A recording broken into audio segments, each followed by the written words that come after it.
Now see, this looks like an intervention, doesn't it? Zach, we're gonna set you in the middle, man. Okay.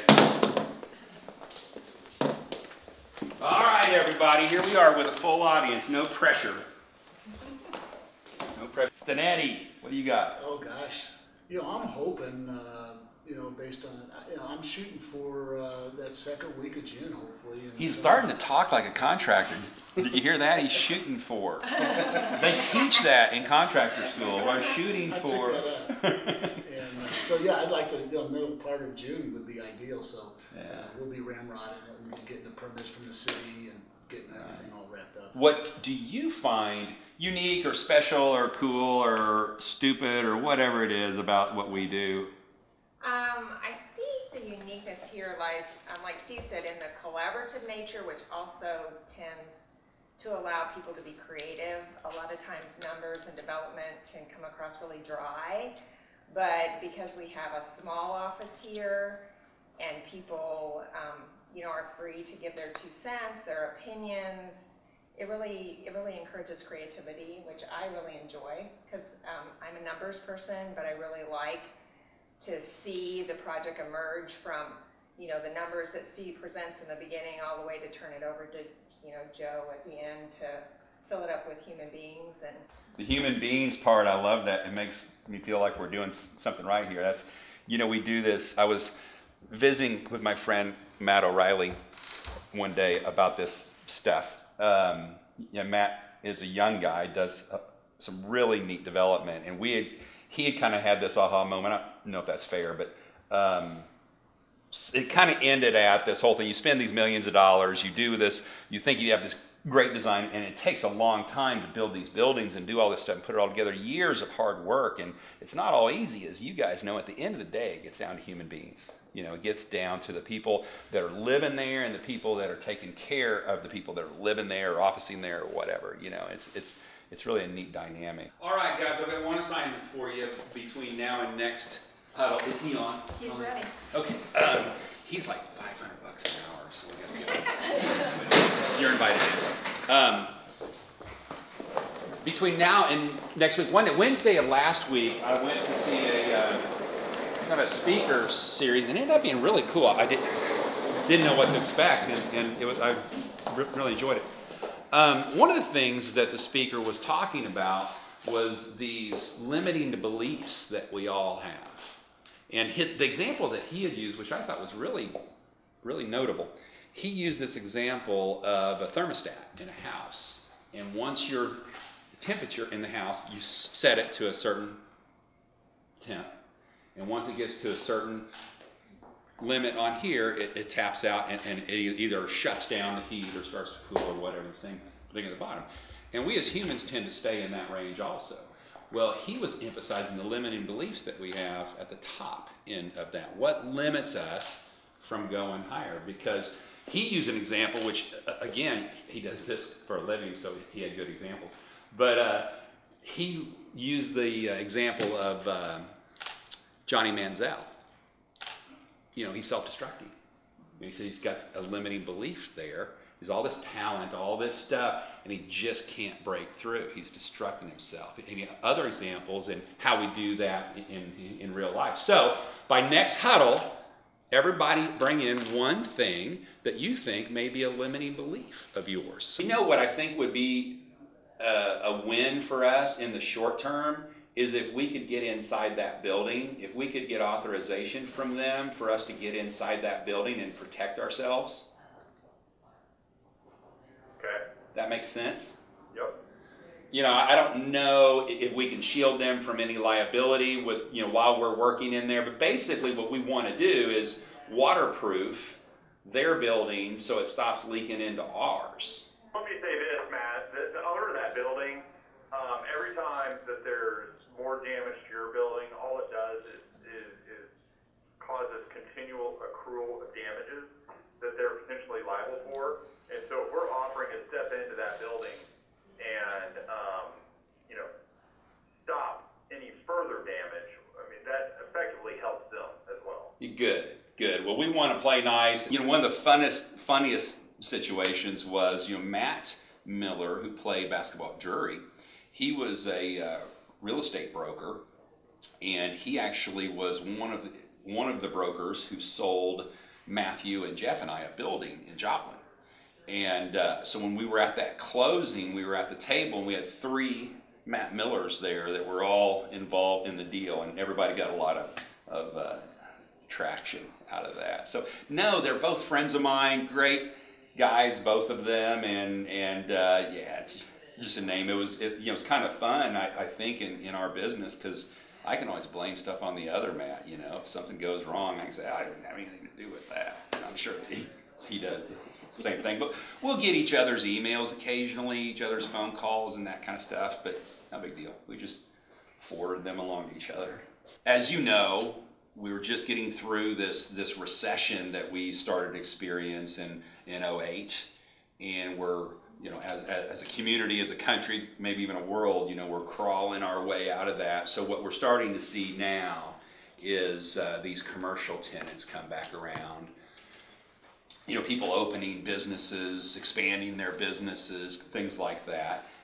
That in a combination with, I don't know that we can ignore the fact that when you look at Center City in general, how many more hundreds of people, if not thousands of people, do we have living in the Center City now than what we had 5 years ago?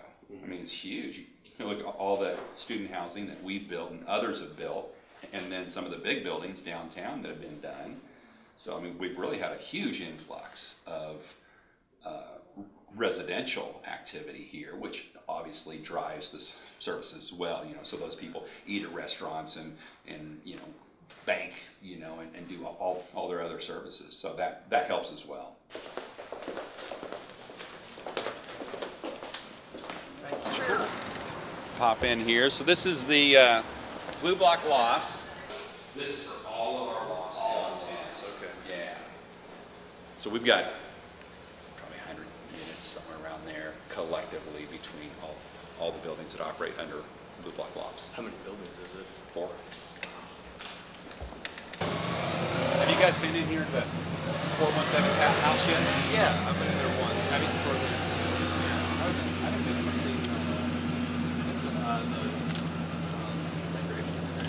Seeing the Moxie in Springfield, that's nice to have that theater. We Yeah, that should be in the paper this week. then I saw in the paper, or maybe the Business Journal this morning, there was the 16 was closing, the Warenberg was closing, and there was a new player. Yeah, they announced that last week.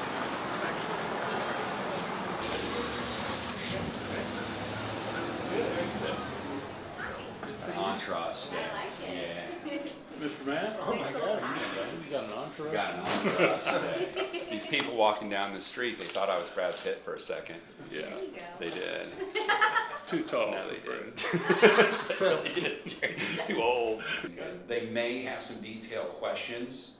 You guys have done such a good job, and Patty's done such a good job so far that we really have these things, about as close as you can. I think so, absolutely. Yeah.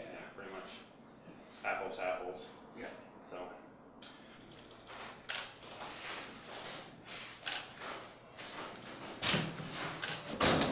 Guys, this is Linda, the awesome Executive Director of Care to Learn. She keeps all of us board members intact. What are there, 5 or 6 board members now? 7? Yep, 10 actually total. 10, holy cow.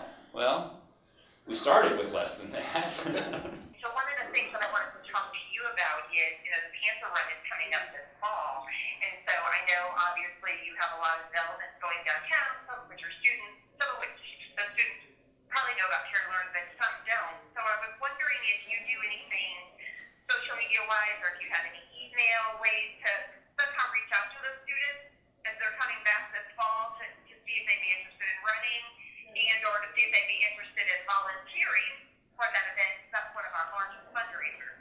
Hey, that's a great idea. I hadn't even thought about that. We can do that pretty easily, I think, from the property management side. We've got probably 200 or 300 young adults that live with us in downtown, and then another 320 in addition to that live in our student housing. So we've got a direct access to, 500 or so young people. Yeah, so let me get you together with our team and we'll start crafting that message. You just have hundreds of students that were living out on Battlefield Street or living a little further out on Cherry towards Glenstone or wherever they were. It's just becoming more status quo to live by campus because there's so much availability. Well, that puts hundreds more people in this downtown center city environment here. So you have this influx of young people. You can see it. You can see it walking down the street during the day, walking in the mud house, or at night especially. You'll see them, doing their thing. But we still have this element of this young professional. This really, like they mentioned, BKD earlier. You've got Marlin Agency, BKD are just a couple examples of some pretty good sized firms in Springfield that try hard to retain this talent here because these are good, fresh minds in Springfield that are going somewhere else. Now, those two are two that I know personally that spend a lot of effort to keep them here. Quality housing options and lifestyle is a big part of that. So we see that element with the E-Factory, other items, the Million Cups, this ways that we're nurturing these young minds here, the Vandervoort and what they stand for in their deal. So we see a bigger wave following these young people are these young professionals. I'm out of school, I've got my first job, my second one, my third one, them wanting to live down here in this area as well. And that's fun because that adds diversity and adds all kinds of other stuff outside of just, bars and coffee shops. Having a furniture option over there, a rental option. I think we should. I don't think there's any question about it. Yeah. I think it just provides us more flexibility. And there's a couple different companies around that will provide us that option. Yeah, excellent. Rates are in great shape. I think meeting, at the budgeted levels, all properties, if not above, with what we finish up at. So it's been a very positive trend for this year. I think the big thing is, and we talked about it in kind of larger scale, when you take a look at the amount of new competition coming into the mix, whether that be the almost 750 or 800 beds in student housing, whether it be the new loft products coming in either downtown or conventional products around the market, to have this level of increased sales this early is positive with new product coming online. So, And what we're learning here, one of our core values, if Janet shared those with you earlier, did she? One of our core values is empathy, and what we use that in the context of is putting yourself in the shoes of another person, right? Well, we look at that from a business perspective and say, you know what? If I was a senior, or if I was a student, or if I was a young professional, or whoever that our customers are, if we can put ourselves, sit down, Steve, come on in. Put ourselves in that individual's shoes and say, okay, what would I want today? But more importantly, what would I want tomorrow? What things are going to be important to me in the future here, and what speaks to me as a resident here and as an individual. That's what I think really when we're hitting our secret sauce as the creative portion of development. I think that's the sauce there, is really being empathetic and think about what's the customer thinking, and then looking at all the elements that feed into that. How can we incorporate technology into this? Universal design, other types, environmental thoughts. How do we incorporate what's going on in the world into this? Then when you get, we wear kind of two hats here. Well, we wear more than two hats. But one of them is the creative side of saying, okay, let's do something special. The other one is in the operational side and the actual getting the development done. Us as developers, we're not operators, we're owners, but like Lonnie and Brad, they're operators. So we'll hire them to come in and run these babies for us. So from the operations side, what our operations are is getting them built, getting all the pieces together, getting the architect, the engineers, the interior designer, the contractor, the money, operator, everybody on one page in one room, so to speak, and to get all those pieces moving synergetically. You know, that's really our work. That's the operations part of what we do. So the creative side is one side, and then getting those pieces moving all in the same direction is really, be a good listener, a good leader, good at following up, tracking people, asking why they don't have done what they need done and stuff. So does that It's great. answer your question there? Yeah, it's great. Yeah. Thank you.